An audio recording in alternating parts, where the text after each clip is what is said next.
Okay, hello everyone. I'm calling this my obligatory response to the canning of Tucker Carlson or something like that. I may actually, when I write out the title, come up with something that sounds a little better. But I'm sort of someone who doesn't want to be overly beholden to the news cycle. Like, I kind of get tired with, or like, let's say, maybe unimpressed with content creators who strictly adhere to that, to the news cycle. Like, everybody has to respond to all these topics when they emerge and that kind of thing. And I think that it's my intention as a journalist and as a commentator and as an activist or whatever else that I am is to maintain a robust brand of independent thought. And part of that is sort of like doing deep dives on things that other people may be just skimmed briefly when they were popularized in the news cycle. Because that's a lot of what happens. People will like take the three big talking points of a topic and just repeat it without giving any additional depth. And I think you can see through some of my works, like my most recent Substack on Naomi Wolf, that I'm kind of trying to do the opposite of that in a way. But I'm learning a lot more about marketing because I want to have more reach with the things that I'm doing. And there is a marketing clickbaity aspect to adhering to the news cycle. So I'm now evolving to a direction of sort of striking a balance. And so I thought that the easiest thing to do with this sort of news cycle-y type topic is to just get on here and talk and make an opinion piece and post it as an unlisted, well, post it to the Substack and on maybe YouTube. And that way it's not like taxing me overly. Like, I'm not sitting down and actually like writing a big think piece on it. I'm just sort of like shooting off the cuff some thoughts of what I want to say about it. And what I would like to start off by saying is that I think that Tucker Carlson in the 2020s is overly vilified. And I think the reason for that, what I see amongst my generation, I'm a first wave millennial, is that I think a lot of people crystallize within their paradigm, and a lot of people have the same opinions about folks that they had at age 22.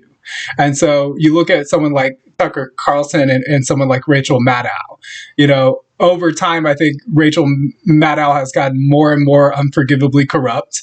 And more over time, I think Tucker Carlson has something of like a redemption arc to his story. And that what people are doing is they're still seeing Tucker Carlson as like bowtie Tucker Carlson.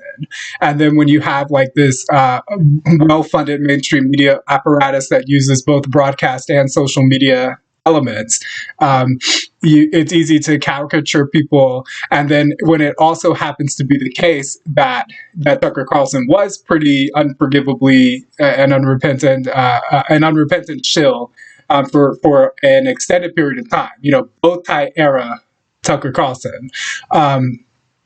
It sort of it makes it to where it's easy to dismiss him. It's easy to make that straw man. It's easy to make that caricature and convince a critical mass of people that that's real. I personally don't relate to the concept of crystallizing within your political paradigm. I see baby boomers that continue to vote as though it's 1968. And I think that's utter insanity because things are vastly different now than they were in 1968 on a number of fronts. And I see millennials that are still voting like it's 2004. And I think that is like very misinformed. and I like that. I just don't relate to it. I'm an insatiably curious person. I'm always sort of challenging myself to, especially like one thing that I started reflecting on doing circa like maybe 2012, 2013 is listening beyond my trigger points. So I've listened to some people who have views on issues that I don't share on various and sundry topics such as women's rights and LGBT rights and things like that. And I've learned how to extract the parts that I do agree with or extract the value that I see and what those people have to offer while leaving the rest behind. And I think that what I'm coming to see is that that's a much rarer capacity than it should be, first of all. And it's a much rarer capacity than I ever would have imagined that it is. Like, so many people just don't listen beyond their trigger points. And we see that manifested through the so-called cancel culture these days, that if someone says one thing that you don't agree with, you cross them off the list and you say, okay, chuck them out. I don't want to hear anything else that they have to say. I just think that's utter insanity. Umar Johnson, for example, very regressive on gender issues, and someone that you could rightly call like homophobic. But his thoughts on educating young Black men, especially, I think are very innovative and sort of next level interesting. And he's someone who, because he is such an outsider in being a Pan Africanist and a Black nationalist, is willing to entertain ideas that other people are not. And some of his issues, some of his thoughts on polygamy, like utilizing polygamy as a method of strengthening the Black population and the Black community in America, I think is some outside of the box type of thinking that should have more currency in the mainstream discourse there. But that taking, but just taking into account that the other things that he says that just don't appeal to me at all, that I think we should toss out, frankly. It's like, why don't more people have that ability, have that capacity to sort of look at people for what they have to offer and leave the rest behind? Like, why is this cancel culture such a thing? Obviously, it's funded from on high. Obviously, the elites have an interest in canceling any level of dissident. But why do people who are not in those elite ranks take to it so well? And it's not all of us, but it's a very vocal, let's say, minority of us who really take to the cancel culture mentality. Like I said, I just don't get it. I think it's ridiculous. But with regard to Tucker Carlson, it's like, I found him as reprehensible as all of my lefty liberal friends still do, back in the aughts, back in the late 90s, early aughts, when he had a lot of currency on like CNN and other places. Bow tie era Tucker Carlson. He seemed to me to be like a warmonger. He was very in favor of the Iraq war. He was a Bush family shill, really. I mean, I don't know any other way to sum it up and describe it besides that. But he is one of, to my knowledge, and please correct me if I'm wrong, please leave a comment notifying me of other people who fit this description of what I'm about to say, but he is the only major media figure that remains relevant in the 2020s who has given more than one full-throated contrition, mea culpa, on supporting the Iraq war and being a Bush family shill, really. I mean, he hasn't used that exact language, but he has said that he was deeply wrong about his blank check support of anything the mainstream Republican Party was about during that time, and that he should have been engaging in more critical thought, and that he has some blame and repeating messages from a high platform that he should not have repeated, that turned out to be utterly wrong. And you see people who've reversed their opinions on the Iraq war, but I've rarely seen someone who's been so clear-throated, about accepting the blame and using the word, even saying that he's ashamed of it. He's ashamed of that time period. And another person who comes to mind in that regard is Michelle Malkin, to me. But Michelle Malkin sort of, in the late 2010s, like circa 2009, 2020, 2019, 2019 to 2020, I would say 2019, she sort of threw in with the Groyper movement and aligned with Nick Fuentes and people of that ilk. And so she sort of blew her wad, so to speak, in terms of her currency. So the statement I made was that Tucker Carlson is like the most high-profile figure who remains relevant in the 2020s. And I don't see Michelle Malkin as utterly irrelevant in the 2020s. And I'm sure she's very savvy. I'm sure that a comeback is forthcoming from her. I feel strongly that that's going to happen at some point.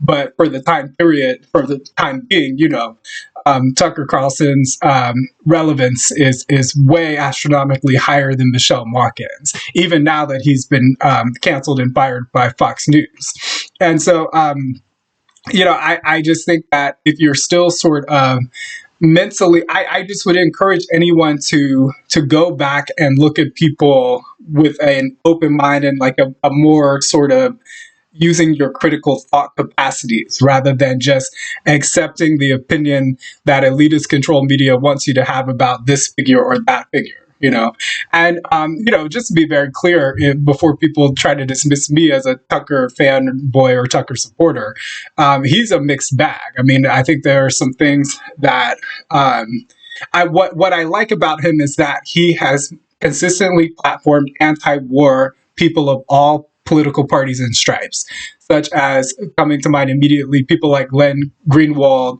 Jackson Hinkle, and Tulsi Gabbard, people like that. He is someone who has not had fear or favor with regard to who he'll bring on to give an anti-war message. And I think that that is, in a way, sort of him balancing his karma from that time period that where he was the opposite. He was serving the opposite force in the cultural currency.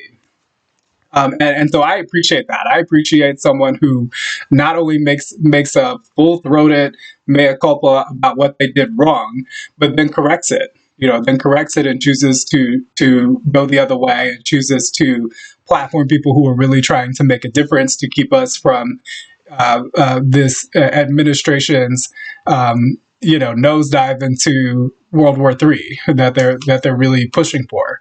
And so that's something I deeply appreciate about him.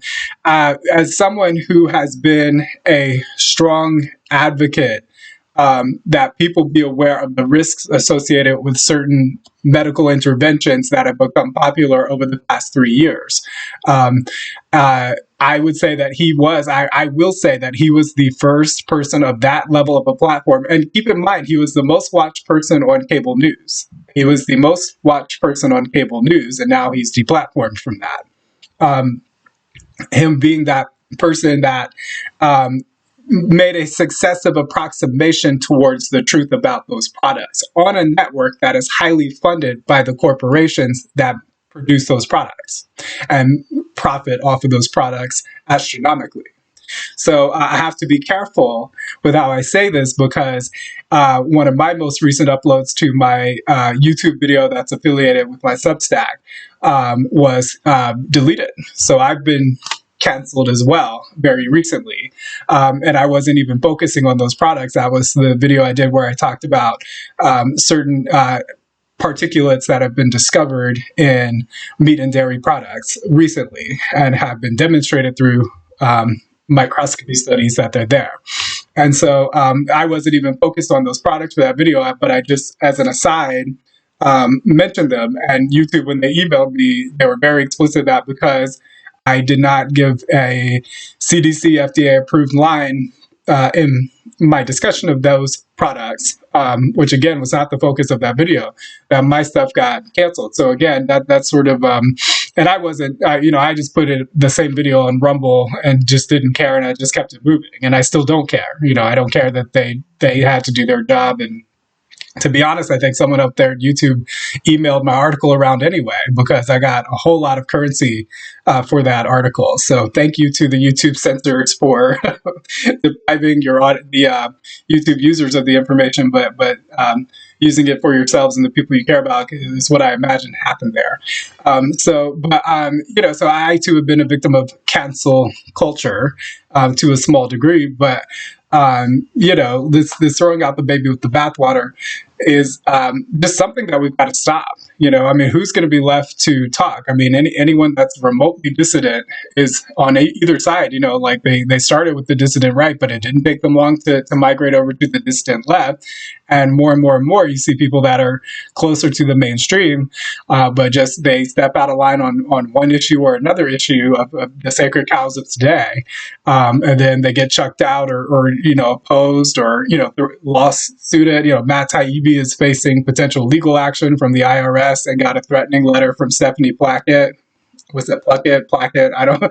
The U.S. representative from Virgin Islands, I think.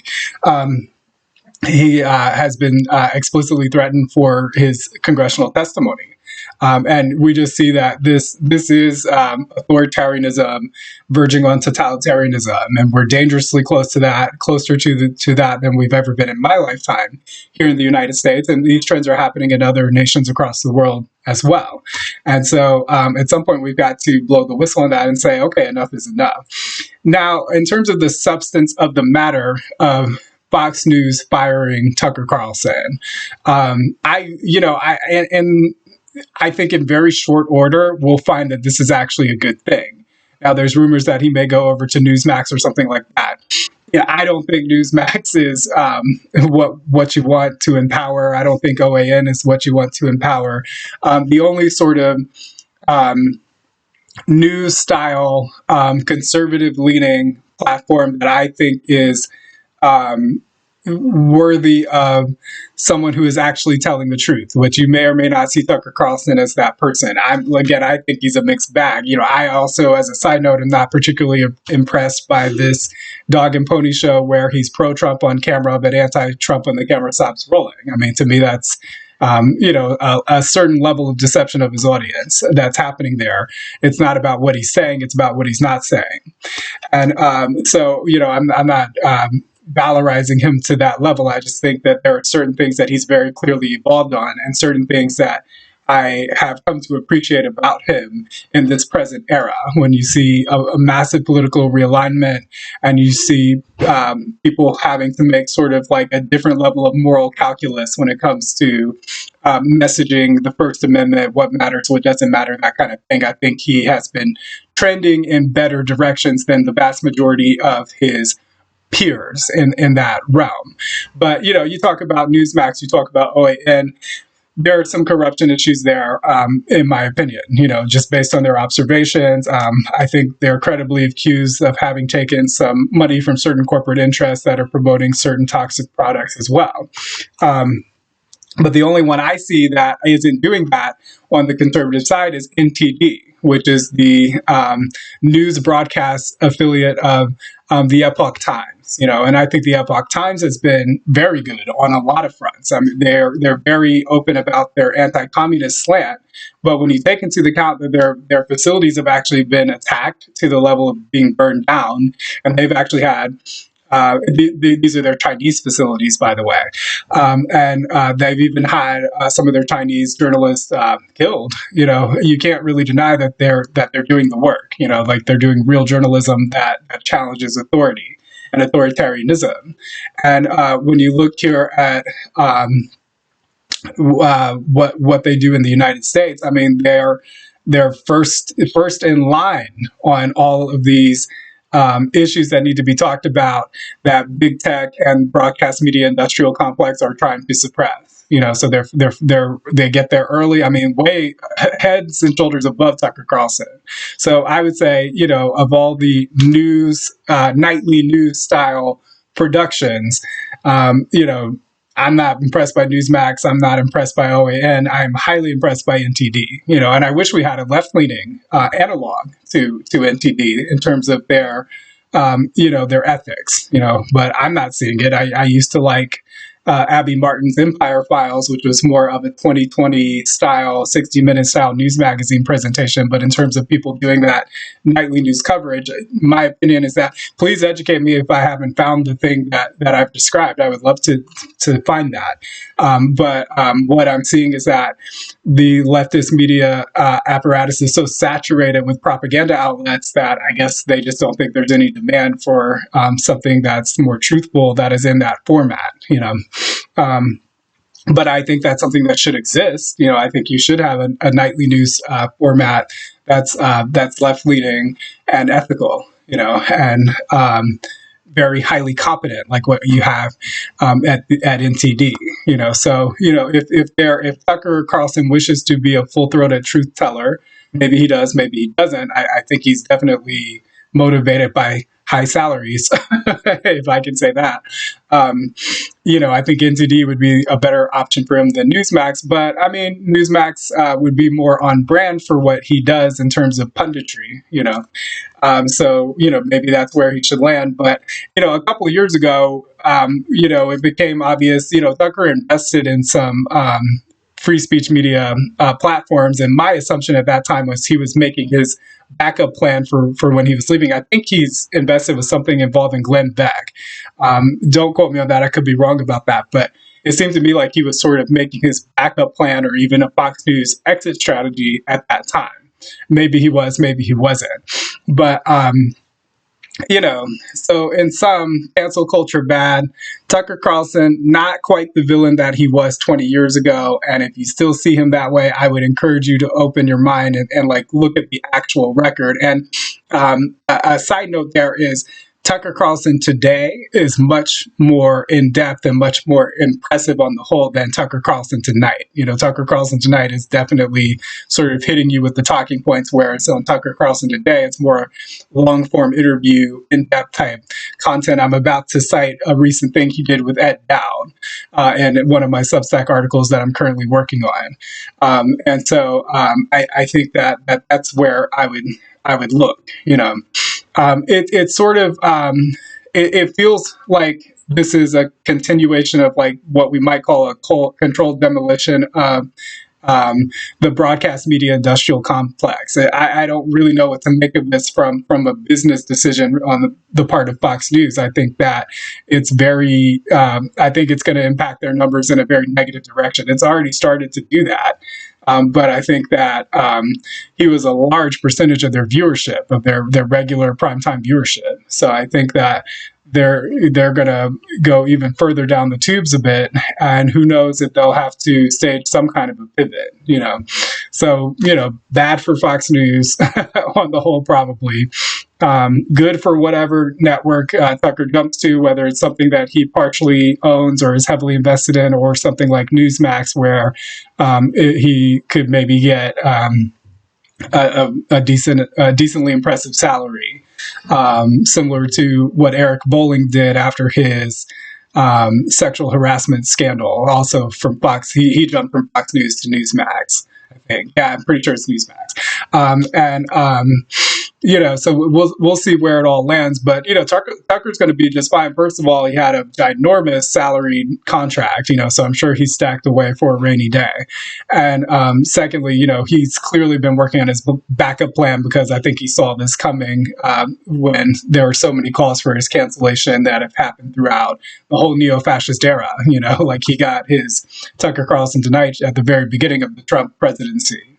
So I think that he has been thinking in this direction, and you know, here's hoping that now that he's releasing the shackles, the golden handcuffs of Fox, that he becomes even more of a full-throated person for truth and decency. You know, here's hoping that maybe if we see his true colors now, that we might even like them more than what we have seen from him in recent years, where he's been on sort of an evolutionary arc towards something redeemable, but maybe from my perspective, someone who really wants the whole thing, you know, like really wants the whole uncompromised truth. You know, he's not quite gotten there. You know, he's not quite gotten there. And I'm curious to see as to, is he really, what is the nature of his ultimate character? Does he want to get there, or does he not want to get there? We'll find out very soon if he wants to get there or if he doesn't want to get there, in terms of someone who just tells the whole truth, you know, and nothing but the truth. And whichever way he goes, you know, we'll see. I think that if he takes a Newsmax job, then he doesn't want to get there. That's my opinion. But if he goes into a something that he controls and then starts to say a whole new level of reality, you know, then that's something that I would find to be most impressive. So anyway, those are my obligatory thoughts on the ouster of Tucker Carlson. And subscribe to the Substack, okay? We are reader supported and very deserving of your support. Have a good day. Mwah.